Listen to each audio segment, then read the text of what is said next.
Hello friends, good morning all of you. कैसे हैं आप लोग? तो दोस्तों, जैसे कि हमारी इंटरनेशनल रिलेशन की क्लास चल रही है, अभी हमने आपको 3 क्लास पढ़ा दिया है। आज जो हमारी क्लास है, चौथी क्लास है इंटरनेशनल रिलेशन पर, जो कि ऑल इंडिया एग्ज़ाम के लिए, चाहे आप यूपीएससी की प्रिपरेशन कर रहे हो, चाहे आप यूपी पीसीएस की प्रिपरेशन कर रहे हो, या कोई भी पीसीएस स्टेट पीसीएस की आप प्रिपरेशन कर रहे हो, साथ ही साथ आप जैसे कि एसएससी सीजीएल या एसएससी या बैंक, तो आप कोई भी एग्ज़ाम की प्रिपरेशन कर रहे हैं, तो उसमें जो मैं आपको इंटरनेशनल ऑर्गेनाइजेशन अभी पढ़ा रहा हूँ, इनमें से एक या दो क्वेश्चन ज़रूर आ जाते हैं। तो आज जो हमें पढ़ना है, यूनाइटेड नेशन की ही एक एजेंसी है जो आपकी यूनाइटेड नेशन डेवलपमेंट प्रोग्राम के बारे में पढ़ना है। ठीक है। और जो मैंने आपको पढ़ाया क्या क्या है, यूनाइटेड नेशन के बारे में पढ़ाया, फिर मैंने आपको जनरल असेंबली के बारे में मैंने आपको पढ़ाया, फिर सिक्योरिटी काउंसिल के बारे में मैंने आपको पढ़ाया, फिर साथ ही साथ मैंने आपको सचिवालय के बारे में पढ़ाया फिर यूनाइटेड नेशन के। फिर उसके बाद मैंने आपको बताया कि इकोनॉमिक एंड सोशल काउंसिल के बारे में पढ़ाया। आज जो हमारी क्लास है, यूनाइटेड नेशन की ही एजेंसी है, वो है यूनाइटेड नेशन डेवलपमेंट प्रोग्राम के बारे में आज हम पढ़ेंगे। ठीक है। तो दोस्तों, आइए अब शुरू करते हैं। यूनाइटेड नेशन की ही एक एजेंसी है, United Nation Development Programme. United Nation Development Programme यानी कि संयुक्त राष्ट्र विकास कार्यक्रम। संयुक्त राष्ट्र विकास कार्यक्रम, संयुक्त राष्ट्र विकास की प्रणाली की संयुक्त राष्ट्र की यह एक प्रमुख एजेंसी है। यह क्या है? यूएन यानी कि यूनाइटेड नेशन की एक प्रमुख एजेंसी है, जिसका उद्देश्य है कि समावेशी और टिकाऊ समाजों का निर्माण करना। दोस्तों, इसका काम है समावेशी यानी कि समान रूप से जितने भी हैं सभी को लेकर एक साथ और टिकाऊ समाज का निर्माण करना इसका मुख्य उद्देश्य माना गया है। दूसरी चीज़ें हैं, इसका काम है कि विशेषज्ञों से सलाह लेना और प्रशिक्षण और वित्तीय सहायता भी देना। इसका काम है विशेषज्ञों से सलाह लेना और प्रशिक्षण और वित्तीय सहायता देना। किसको? जो देश विकसित देशों, जो कम विकसित देश हैं और उनके लिए, जो कम विकसित देश हैं उनके लिए, यानी कि जो एलडीसी मतलब लीस्ट डेवलपमेंट कंट्रीज के लिए, जो अभी भी एक तरह से संघर्ष से उभर रहे हैं, उन देशों पर इसका ज़्यादा ध्यान रहता है।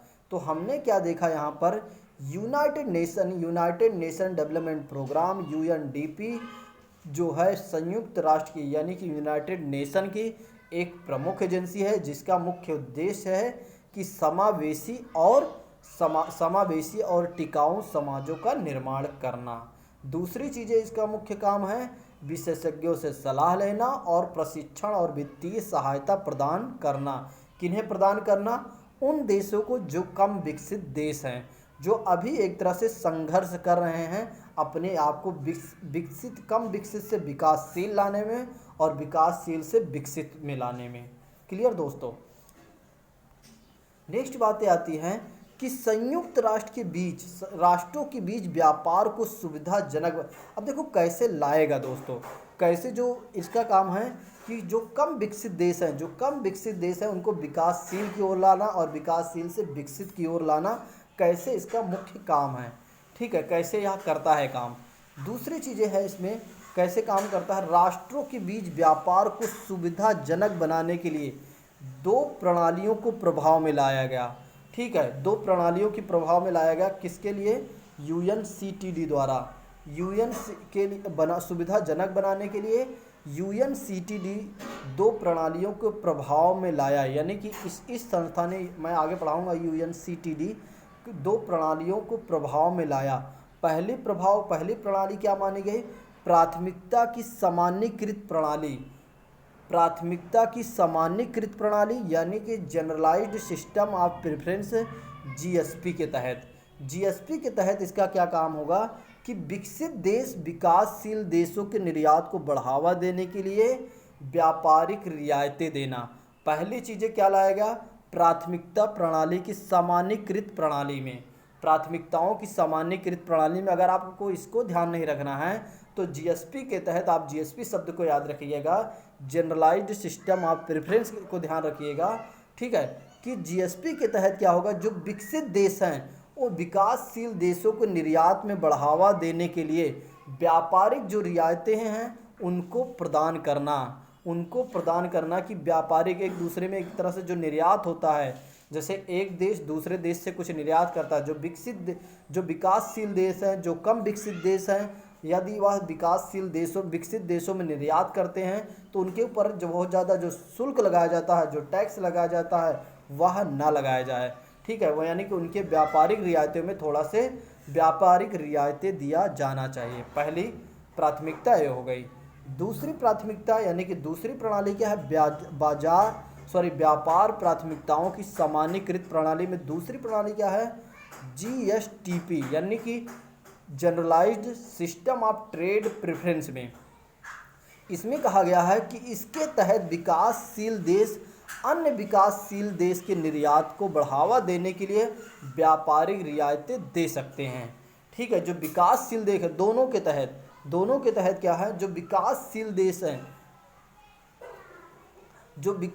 इसके तहत विकासशील देशों अन्य विकासशील देशों के निर्यात को बढ़ावा देने के लिए रियायतें दे सकते हैं। जैसे कि मैं आपको अब समझाना चाहूँगा एग्जाम्पल के। मान लो अमेरिका है, अमेरिका के साथ मान लो कोई देश और है, मान लो बी देश है। ठीक है, अब बी देश जो है कम विकसित देश है, अब यहाँ पर निर्यात करेगा, कोई सामान ले जाएगा, तो इसके बीच में क्या होता है कि जब यहाँ इसके सीमा में जब प्रवेश करता है विकासशील विकसित देश, यानी कि बी वाला व्यक्ति जब है, बी वाला देश जब अमेरिका में प्रवेश करेगा तो जो शुल्क लगाया जाता है बहुत ज़्यादा, वह शुल्क को कम कर देना चाहिए। ठीक है, यहाँ पर एक चीज़ें ये है, यहाँ पर रियायतें दे देना चाहिए। अब यहाँ पर ये तो विकसित देश और कम विकसित देश और विकसित देश के साथ संबंध बनाना यहाँ पर हो गया। अब यहाँ पर GSTP के तहत क्या कहा गया है, GSTP के तहत कहा गया है कि विकासशील देशों के निर्यात को बढ़ावा देने के लिए व्यापारिक रियायतें देना। व्यापारिक रियायतें जैसे कि अब मान लो भारत और पाकिस्तान दोनों क्या है, विकासशील देश हैं। भारत और पाकिस्तान दोनों विकासशील देश हैं, तो दोनों एक दूसरे के निर्यात में एक तरह से व्यापारिक रियायतें दे सकते हैं और देना चाहिए।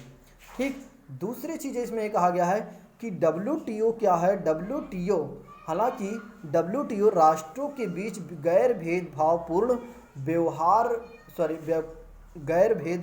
व्यापार व्यवस्था का समर्थन करता है, लेकिन GST और GSTP को WTO के तहत नियमों की अनुमति मिली है कि इसके तहत जो WTO है उसके तहत इन दोनों प्रणालियों को एक तरह से अनुमति प्रदान की गई है कि वह भी इस कार्य को कर सकती हैं। जो कम विकसित देश हैं, विकसित देशों में यदि निर्यात करते हैं तो उनको क्या मिलना चाहिए, व्यापारिक रियायतें मिलना चाहिए। और दूसरी चीज़ें कहा गया है कि जो GSTP हैं, GSTP के तहत क्या करना है, जो विकासशील देश हैं अन्य विकासशील देशों के निर्यात को बढ़ावा देने के लिए व्यापारिक रियायतें दे सकते हैं। ठीक है, नेक्स्ट बात की जाती है UNDP की बात करते हैं। अब UNDP जो है विकासशील देशों के साथ काम करने पर ध्यान देता है। निम्नलिखित कार्यों पर, कौन कौन से कार्यों पर UNDP जो है विकासशील देशों के साथ, जो विकासशील देश हैं उन पर ध्यान देता है, कौन कौन से बिंदु पर। पहली चीज़ें हैं लोकतांत्रिक शासन में एक तरह से ध्यान देता है, गरीबी में कमी लाने पर ध्यान देता है। ये चाहता है जो विकासशील देश हैं, जो लोग गरीब हैं वो गरीब ना रहें। ठीक है, इसका एक काम ये भी है, उन्हें सहायता और सलाह देता है, वित्तीय सहायता भी देता है। जैसे भारत है, भारत को एक तरह से, भारत में कई चीज़ें हैं जैसे कि जो गरीब लोग हैं उनमें कमी आनी चाहिए, इनको वित्तीय सहायता भी देता है और कुछ नीतियाँ भी बनाता है। दूसरी चीज़ें हैं संकट की रोकथाम व निगरानी करने का भी इसका काम है। पर्यावरण और ऊर्जा पर भी ध्यान देता है और HIV और एड्स जैसी समस्याओं भी निदान करने में यह सहायता प्रदान करता है। किन्हें प्रदान करता है, विकासशील देशों को। तो विकासशील देशों को UNDP किन पर ध्यान देता है, एक लोकतांत्रिक डेमोक्रेसी शासन पर, एडमिनिस्ट्रेशन पर एक तरह से ध्यान देता है। दूसरी चीज़ें हैं गरीबी में कमी लाना भी इसका ध्यान देता है, उसमें भी ध्यान देता है। संकट की रोकथाम, किसी प्रकार की संकट आती है और उसमें निगरानी रखने का भी काम करता है, यानी कि सहायता देता है। पर्यावरण और ऊर्जा में भी सहायता देता है। और HIV और एड्स जैसे HIV या एड्स जैसे जो बीमारी हैं उनको भी ख़त्म करने में यह सहायता प्रदान करता है। दूसरी चीज़ें हैं, अब है नई संस्था है, ये तो हो गया आपका UNDP। UNDP शायद आपको समझ में आया होगा। अब आइए जानते हैं UNEP क्या है। यूनाइटेड नेशन इन्वायरमेंट प्रोग्राम, संयुक्त राष्ट्र पर्यावरण कार्यक्रम, संयुक्त राष्ट्र पर्यावरण कार्यक्रम, United Nation Environment Programme, United Nation Environment Programme. तो यहाँ पर क्या कहा गया है कि मानव पर्यावरण पर स्टॉकहोम सम्मेलन के बाद ही UNEP की स्थापना की गई थी। आगे हम पढ़ेंगे कि जो मानव ने पहली बार पर्यावरण पर ध्यान दिया था वह स्टॉकहोम सम्मेलन क्या था, इसके बारे में हम बात करेंगे आगे चलकर। ठीक है, अभी थोड़ी देर में हम बात करेंगे, लेकिन अभी आप इतना ही समझिए, बाकी मैं वहाँ पर समझाऊंगा तो और अच्छे से इसको एक्सप्लेनेशन करूँगा। ठीक है, तो यूनाइटेड नेशन इन्वायरमेंट प्रोग्राम जो है यह क्या है, इसका काम क्या है, इसका काम है कि पर्यावरण की रक्षा, इसका काम है कि पर्यावरण की रक्षा के लिए नेतृत्व करना और साझेदारी को प्रोत्साहित करना इसका काम है। देखो ये क्या करता है, जो विभिन्न देश हैं उनके साथ क्या करता है, पर्यावरण की रक्षा के लिए नेतृत्व प्रदान करता है, अपनी नीतियां भी बनाता है, सुझाव भी देता है और कुछ बातें भी शेयर करता है। तो यह इस काम को करता है कौन, UNEP यानी यूनाइटेड नेशन इन्वायरमेंट प्रोग्राम। तो यूनाइटेड नेशन की भी यह यूनाइटेड नेशन की ही संस्था है। ठीक है, दूसरी चीज़ें मैंने आपसे क्या बताया कि UNEP जो है, UNEP इसका मुख्य कार्य क्या है कि पर्यावरण की रक्षा के लिए नेतृत्व करता है और साझेदारी यानी कि कुछ नीतियां भी साझेदारी करता है, किन्हें, जितने भी देश हैं, एक तरह से जो भी सदस्य राष्ट्र देश हैं। इसने क्या किया है, 1997 में नैरोबी घोषणा हुई थी और जिसको इसने अपनाया था, नैरोबी घोषणा को ही इसने अपनाया गया था 1997 में। इसमें कहा गया है, इसमें UNEP के लिए निम्नलिखित लक्ष्य निर्धारित किए। नैरोबी घोषणा में क्या हुआ है कि UNEP के लिए, यूनाइटेड नेशन इन्वायरमेंट प्रोग्राम के लिए कुछ मूल लक्ष्य निर्धारित किए गए हैं। इसका काम क्या क्या लक्ष्य निर्धारित किया गया है। पहला लक्ष्य इसको निर्धारित किया गया है इसके लिए कि वैश्विक पर्यावरण यानी कि ग्लोबल स्तर का, ग्लोबल इन्वायरमेंट पर की स्थिति का विश्लेषण करना, वैश्विक और क्षेत्रीय पर्यावरण के सुझाव का आकलन करना और पर्यावरणीय खतरों की नीतियां बनाना और सलाह देना और उनमें पूर्व चेतावनी प्रदान करना। अगर किसी प्रकार की समस्या हो रही है पर्यावरण से संबंधित या कोई चीज़ें आने वाली है कि पर्यावरण में अब ऐसी संकट आने वाली है, तो यह क्या करता है, देशों को क्या कर देता है, पूर्व चेतावनी भी देता है। इसका लक्ष्य ये भी रखा गया है।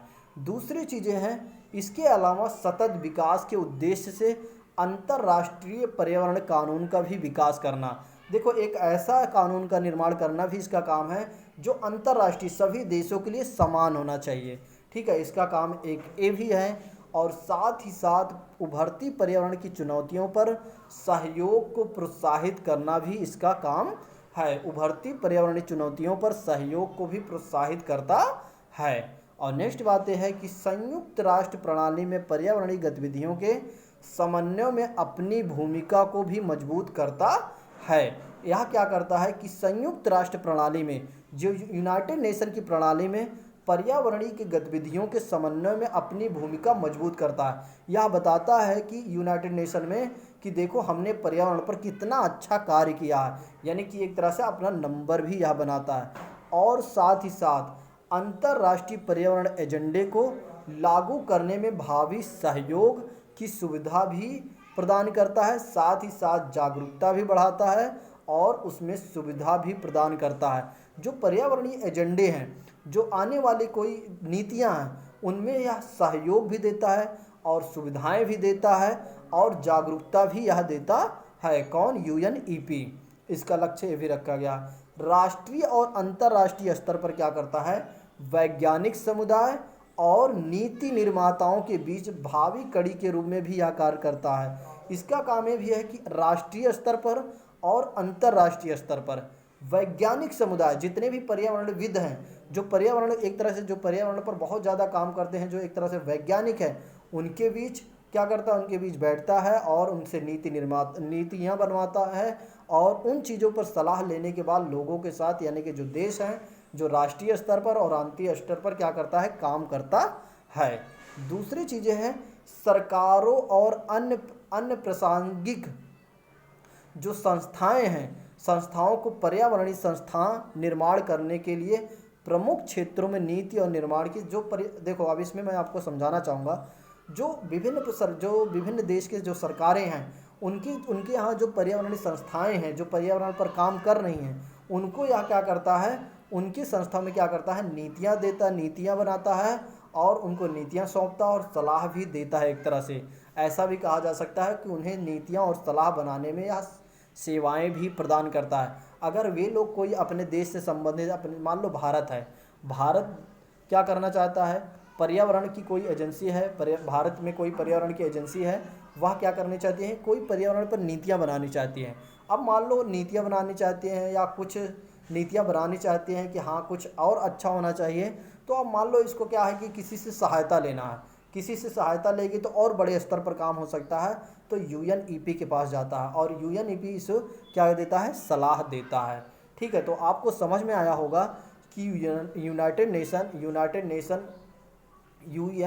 यूनाइटेड नेशन एनवायरनमेंट प्रोग्राम जो है, इसने नैरोबी की घोषणा को अपनाया है कि और उसके लिए लक्ष्य रखा गया। पहली चीज़ मैंने आपको बताया कि इसका काम क्या है, पहला लक्ष्य क्या दिया गया है कि वैश्विक रूप से पर्यावरण की स्थिति का विश्लेषण करना और क्षेत्रीय पर्यावरण के रुझान का आकलन करना और पर्यावरणीय खतरों की नीतियों पर सलाह देना और पूर्व चेतावनी या सूचनाएं भी प्रदान करना इसका सर्वोत्तम काम है।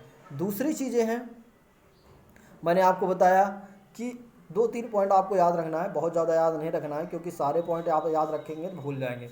दूसरी चीज़ें हैं कि इसके अलावा सतत विकास के उद्देश्य से अंतर्राष्ट्रीय पर्यावरण कानून विकसित करना।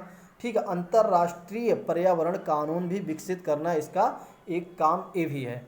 दूसरी चीज़ें मैंने आपको बताया कि यह क्या काम करता है कि संयुक्त राष्ट्र प्रणाली में पर्यावरणीय गतिविधियों के लिए समन्वय या अपनी भूमिका को मजबूत भी करता है, ताकि अपने आप को बताता भी है कि देखो हमने कितना अच्छा पर्यावरण में काम किया है। और अंतर्राष्ट्रीय लेवल, क्योंकि यह अंतर्राष्ट्रीय संस्था है ही, आप इसको ये ध्यान रखना है, क्योंकि ये जो भी काम करेगा सिर्फ एक देश के लिए नहीं करेगा, ये विभिन्न देशों के लिए, सभी देशों के लिए समान रूप से काम करेगा। लेकिन हाँ, जो देश इससे कोई सहायता लेना चाहेंगे तो उसको यह सहायता देगा, चाहे नीति निर्माताओं में या कोई भी काम करने के लिए, लेकिन वह पर्यावरण से संबंधित ही होना चाहिए। आपको ध्यान रखना है कि आपको इतना भी ध्यान रख लेते हैं यूएनईपी किस लिए है, तो यूएनईपी संयुक्त राष्ट्र की एक एजेंसी है जिसका काम है पर्यावरण पर ध्यान देना। किस स्तर पर, वैश्विक स्तर पर। अगर आप इतना भी ध्यान रखते हैं तब भी आपका काम हो जाएगा।